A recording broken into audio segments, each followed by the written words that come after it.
গুৱাহাটীত ইলেকশ্যন হ'বগৈ 7 মে'ৰ দিনাখন। গতিকে এটা দীঘলীয়া সময়। আগতে যদি 5 কিলোমিটাৰৰ দৌৰ আছিল, এতিয়া হয়তো তেখেতে মাৰাথন দৌৰিব লাগিব। যথেষ্ট কষ্টকৰ হ'ব, বতৰটো গৰম হৈ আহিছে। কিন্তু বিজেপিৰ প্ৰাৰ্থীগৰাকীয়ে বৰ তেনেকৈ কষ্ট কৰিব লাগিব বুলি তেনেকুৱা কথা নাই। আমি মিনিমাম 5 লাখ ভোটত আমি জয়যুক্ত হ'ম মাৰ্জিনত। কংগ্ৰেছ প্ৰাৰ্থীগৰাকীও কিন্তু সমানে সমানে আপোনাৰ বিভিন্ন তেখেত বিজেপিটো আছিলে, আৰু সেইকাৰণে মই তেখেতৰ শক্তিও জানো, দুৰ্বলতাখিনিও জানো। আমাৰ তৃণমূল পৰ্যায়ত বিজেপিৰ যিটো সংগঠনৰ ভেটি, এই সংগঠনৰ ভেটিটো আমিয়ে ইয়াত গঢ় দিছিলোঁ। গতিকে আমাৰ সাংগঠনিক ভেটি আমাৰ কিমান সুদৃঢ় সেই সম্পৰ্কে আমাৰ এটা বিশ্বাস আছে। আৰু এই সাংগঠনিক ভেটিৰ ওপৰত আৰু আমাৰ প্ৰাৰ্থীগৰাকী, তেখেত যথেষ্ট শিক্ষিতা বা তেখেতৰ যি ৰাজহুৱা জীৱন, এই ৰাজহুৱা জীৱনতো তেখেতে এতিয়ালৈ যথেষ্ট স্বচ্ছতাৰে সৈতে তেখেতে নিজৰ কৰ্ম পালন কৰিছে। গতিকে তেখেতৰ ওপৰত আমাৰ ভৰসা আছে, আৰু মই কৈছোঁৱেই যে 5 লাখতকৈ অধিক ভোটত আমি জয়যুক্ত হ'ব পাৰিম। বিশেষকৈ চৰ্চা হৈ আছে আপোনাৰ বিৰোধী স্থিতিটোক আপুনি কেনেকৈ ধৰণে বিশ্লেষণ কৰিব বিচাৰিব মুহূৰ্তত? কাৰণ এতিয়ালৈকে কিন্তু বিৰোধী কংগ্ৰেছে হওক, লখিমপুৰৰ প্ৰাৰ্থী কাক দিব তেওঁলোকে সিদ্ধান্ততে উপনীত হ'ব পৰা নাই। এতিয়া বিৰোধীৰ চিন্তা বিৰোধীয়ে কৰিব। আমিতো কোনো নিৰ্বাচনকে কেতিয়াও আমি সহজভাৱে নলওঁ। আমাৰ ভাৰতীয় জনতা পাৰ্টীৰ যিদিনাখনৰ পৰা আমি ভাৰতীয় জনতা পাৰ্টী আছিলোঁ, সেইদিনাখনৰ পৰাই আমাক এটা কথা শিকোৱাইছিলে, প্ৰত্যেকটি ইলেকশ্যনে ডু অৰ ডাই। আমি কোনো এটা নিৰ্বাচনকে কেতিয়াও কোনোবা আমাৰ প্ৰতিপক্ষ আমাৰ কোনো, সেইটো আমাৰ কথা নহয়। আমি ৰাইজৰ কিমান আস্থা পাবলৈ সক্ষম হৈছোঁ, সেইটোৱে আমাৰ কাৰণে অধিক দৰকাৰী, আৰু আমি সেইটোৰ ওপৰতে বেছি গুৰুত্ব দিওঁ। যিহেতু আপোনাৰ ৰাজনীতিত যথেষ্ট দখল আছে, এইবাৰ কিন্তু যোৰহাট আৰু ডিব্ৰুগড় সমষ্টিক লৈ ব্যাপক চৰ্চা হৈছে। ডিব্ৰুগড় সমষ্টিটো বিশেষকৈ চৰ্চা হৈ পৰিছে। চৰ্চাটো যোৱাবাৰো হৈছিল, মোৰ নিৰ্বাচনৰ সময়তো হৈছিল। মই যেতিয়া বিধানসভাত দিছোঁ, তেতিয়া কোনোবাই কৈছিল এইবাৰ অজপ দলৰ প্ৰাৰ্থী তেখেত যথেষ্ট জ্ঞানী মানুহ, গুণী মানুহ। ক'ত? মইতো লক্ষাধিক ভোটৰ ব্যৱধানত জয়যুক্ত হ'লোঁ। মই কৈছোঁৱেই যে নিৰ্বাচন টিভি ষ্টুডিঅ'ৰ মজিয়াত নহয়।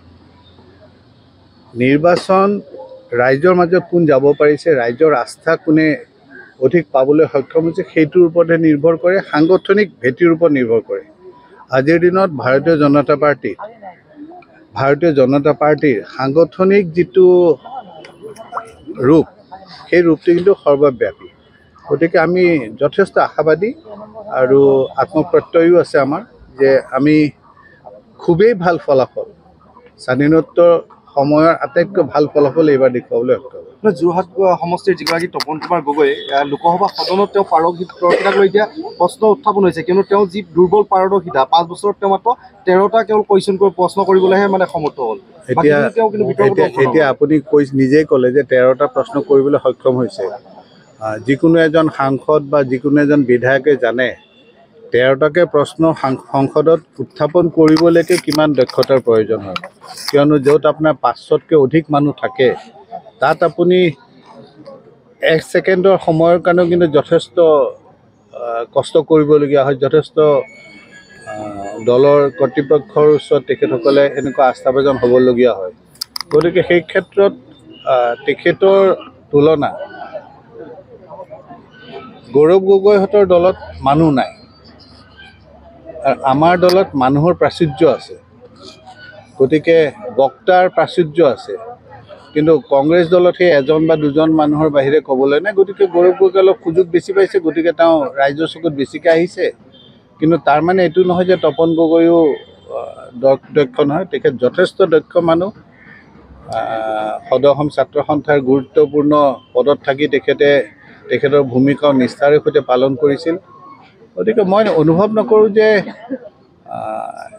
ৰাইজে এই কথাবোৰো চালি জাৰি নাথাকিব। আৰু মই বাৰ কৈছোঁ যে সাংগঠনিক যি ভেটি, সেই সাংগঠনিক ভেটিয়েহে প্ৰাৰ্থী নিৰ্বাচনত জয়যুক্ত হোৱাৰ ক্ষেত্ৰত এটা ডাঙৰ ভূমিকা পালন কৰে। বৰপেটা সমষ্টিটো কেনেকুৱা হ'ব? প্ৰায় ৭৭গৰাকী বুদ্ধিজীৱীয়ে CPIMক প্ৰাৰ্থিত্ব দিয়াৰ এখন তেওঁলোকে যুঁজা চলাইছে। কংগ্ৰেছৰ যিগৰাকী প্ৰাৰ্থীগৰাকীক মনোনয়ন পত্ৰ উঠাই ল'বৰ বাবে তেওঁলোকে আহ্বান জনাইছে। এতিয়া কোন বুদ্ধিজীৱী হ'ল কোন হ'ল আপুনি প্ৰথমে মোক কওকচোন, বুদ্ধিজীৱীৰ সংজ্ঞাটো কি? আপুনি মোক বুদ্ধিজীৱীৰ সংজ্ঞাটো বুজাওকচোন। বুদ্ধিজীৱীৰ ক্ষেত্ৰত আমি পঢ়ো নে নপঢ়োঁ?